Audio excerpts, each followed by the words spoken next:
dibubarkan.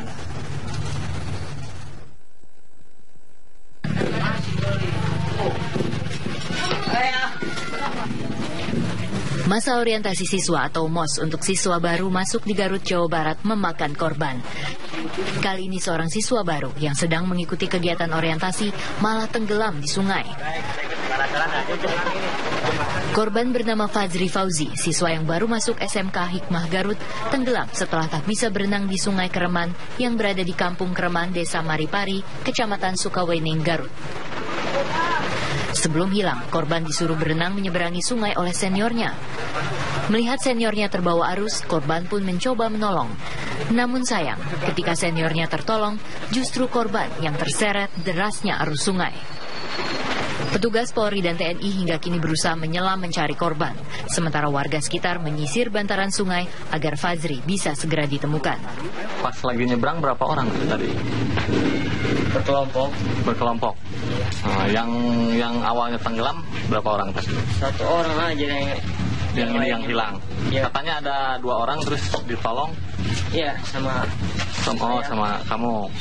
Nah, pas kejadian memang sengaja menyeberang kemana? Iya kan tugas.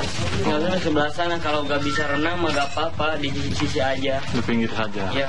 Ini lagi kegiatan MOS. Iya. MOS. Atas kejadian ini, kegiatan MOS sekolah bersangkutan dibubarkan. Sementara itu sejumlah saksi dan panitia MOS diperiksa oleh polisi. Dari Garut, Jawa Barat, Taufik Hidayah, TV One mengabarkan. Bagaimana perkembangan pencarian murid peserta MOS yang tenggelam di Garut, Jawa Barat? Kita akan bergabung dengan rekan kami, Taufik Hidayah. Ya, Taufik Hidayah, bagaimana kondisi terkini di sana? Ya, Rizky dan Sinta, saat ini bisa saya kabarkan bahwa Basarnas beserta Badan Penanggulangan Bencana Daerah termasuk aparat gabungan TNI Polri telah saat ini masih melakukan upaya pencarian di TKP yaitu di Sungai Kereman, Kampung Kereman, Desa Maripari, Kecamatan Sukawening, di mana korban yang tenggelam peserta masa orientasi siswa atau MOS yang terjadi tadi siang, yaitu korban bernama Fajri Fauzi, warga Kecamatan Cilawu, Garut. Kronologis kejadian korban yaitu bisa tenggelam yaitu ketika korban disuruh menyeberang oleh senior, tetapi sang senior menyuruh menyeberang melewati pinggir saja. Namun karena ada miskomunikasi, si korban dan rombongan lain lebih memilih menyeberang dengan cara berenang melalui air begitu.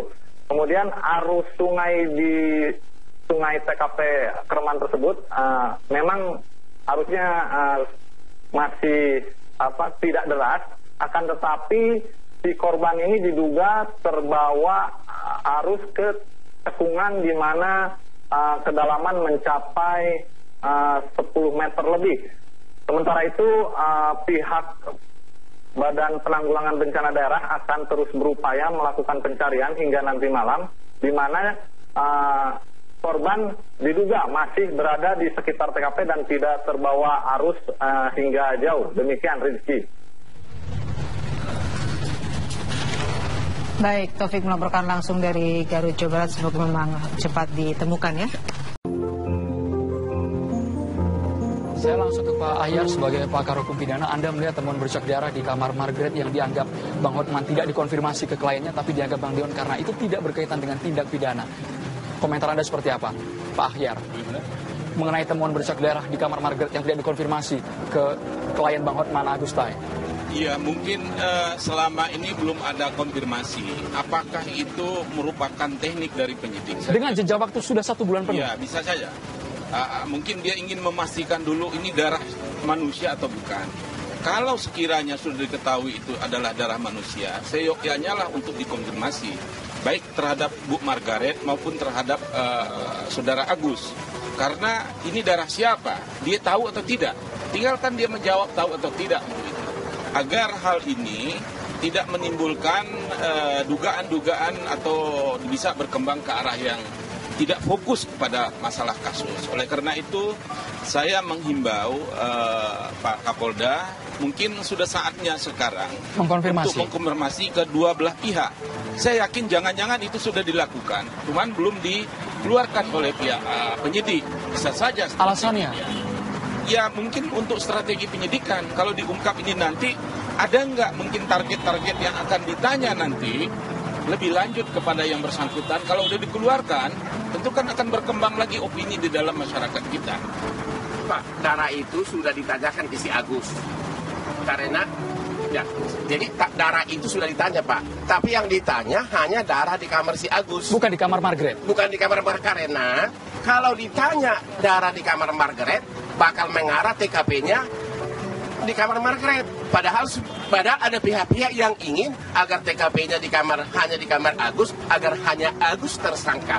Jadi udah ditanya darah itu, Pak. Pak Ahyar. Tapi darah Margaret nggak ditanya di kamar Margaret. Yang saya katakan tadi, mungkin tahap awalnya penyidik menanya yang di tempat dia dulu. Sekarang sudah saatnya menurut saya untuk menanya juga silang. Satu sama lain tahu tidak ini darah siapa? Belum selesai penyidikan. Sehingga ini kan proses. Pak, udah 4 kali BAP, Pak. Si Agus itu udah 4 kali BAP. Tidak pernah soal darah di kamar Margaret ditanya, Pak. Ya mudah-mudahan yang kelima, ini Pak Kapolda kan sebagai orang lapangan, itu bukan suatu keanehan menghindari TKP di kamar Margaret. Bukan keanehan. Iya, kemungkinan bisa macam-macam. Nah, kemungkinan bisa macam-macam. Tapi kita, kalau saya tentu berpositif thinking. Tapi ini harus diungkap semua. Jangan ditutup-tutup, karena ini menjadi perhatian oleh masyarakat. Ini taruhan juga buat Pak Kapolda yang baru dan pimpinan Kapolri yang baru. Pak Ahyar, semuanya sudah memperhatikan masyarakat. Anda melihat dalam kasus pembunuhan ini, apakah ada indikasi ini bukan bermaksud mendahului proses penyidikan, tapi dengan adanya temuan bercak darah ini, apakah Anda melihat indikasi adanya tersangka baru yang akan muncul? Iya, tentu nanti tergantung ini darah siapa. Oke. Kalau ternyata itu adalah darah siapa? Manusia, siapa manusianya? Nanti tentu akan dicek golongan darah atau apa. Nah, kalau sama dengan almarhumah yang meninggal, nah tentu kan disitulah nanti saya kira polisi memutuskan. Hasil darah belum pernah ada dikasih tahu ke si Agus, tapi hasil darah di kamar si Agus sudah ditanya, tapi darah di kamar Margaret nggak pernah ditanya. Jadi Bang Horman tadi sudah ada penjelasan. Oke. 4 kali penyidikan lo nggak pernah ditanya. Tahan dulu, Bang Horman. Begini, ini proses penyidikan tertutup, tetapi kita bersikap seolah-olah kita mengetahui semua proses yang dilakukan oleh penyidik. Aku bicara di isi BAP, ada di BAP, Bang. Betul, isi BAP-nya itu kan BAP Agustinus. Ya kan dituduh pembunuh, tapi nggak ditanya bercadara di kamar Margaret. Tidak pernah tanya di Margaret, atau bahwa pada saat ini karena Bang Hotman berasumsi di pendidikan, saya juga berasumsi polisi sudah mengambil di kamar Margaret dan hasilnya seperti yang disampaikan terdahulu tidak ada kaitan dengan tindak pidana. Apakah itu darah binatang sehingga disebut tidak ada kaitan dengan tindak pidana sehingga tidak perlu ditanyakan. Bang Dion, Bang Horman, kita konfirmasi langsung dengan Kapolda. Pak Roni Sompi, Anda melihat temuan bercak darah di kamar Margaret ini apakah hingga kini sudah ada hasilnya, Pak? Itu merupakan darah manusia dan jenis kelaminnya apa? Pak Roni, tolong ditegaskan kembali, Pak. Ya, jadi begini, Mas Andro, Pak Hotman Paris, dan bapak-bapak yang di studio, bahwa pemeriksaan terhadap tersangka AG itu kan sendiri dalam bentuk berita acara pemeriksaan tersangka. Kemudian juga ada berita acara pemeriksaan AG sebagai saksi, ya. Nah, pemeriksaan terhadap Agus sebagai saksi kan tidak mungkin ada di tempatnya Pak Hotman Paris, karena berita acara pemeriksaan sebagai saksi kan beda dengan berita acara pemeriksaan sebagai tersangka. Oleh karena itu, apa yang disampaikan Pak Hotman Paris itu saya kira betul. Tapi Pak Hotman Paris kan memang tidak memegang semua berita acara pemeriksaan. Jangan khawatir, apa yang tadi disampaikan oleh pakar hukum pidana itu saya sangat sependapat. Buktinya saja BAP tersangka Agus bolak-balik dijelaskan oleh Pak Hotman Paris ke media. Kan kita bukan sidang pengadilan ini. Kita diskusi, tapi ya saya kira jangan kemudian telanjang. Ya, diskusinya jangan telanjang. Transparansi itu, ini bukan sidang pengadilan. Oleh karena itu kami tentu punya strategi untuk menghindari publikasi yang kemudian bisa bias dalam membangun opini ke publik. Percayalah, keterangan Agus sebagai saksi itu sudah kita pegang untuk memperkuat pembuktian baru tentang adanya tersangka baru. Di mana TKP yang sebenarnya itu juga penyidik sudah mengetahuinya, Pak Hotman Paris dan Bapak-bapak di studio, Pak Andromeda. Ya. Pak Roni, apakah betul? Bapak Kapolda. Bang Hotman, sebentar Bang, kita harus jeda dulu Bang, karena banyak iklan di TV One. Hanya di Apa Kabar Indonesia Malam akhir pekan.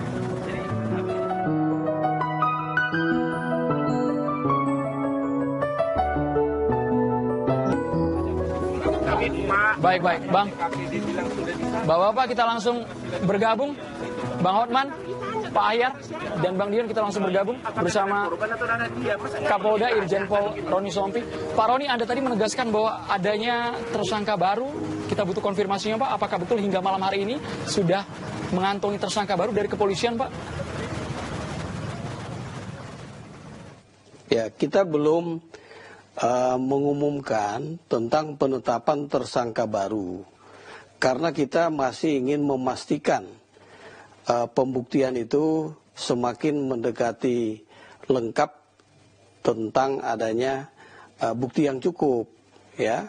Kalau hanya bukti permulaan yang cukup, kita akan kesulitan karena opini bisa berkembang sangat cepat.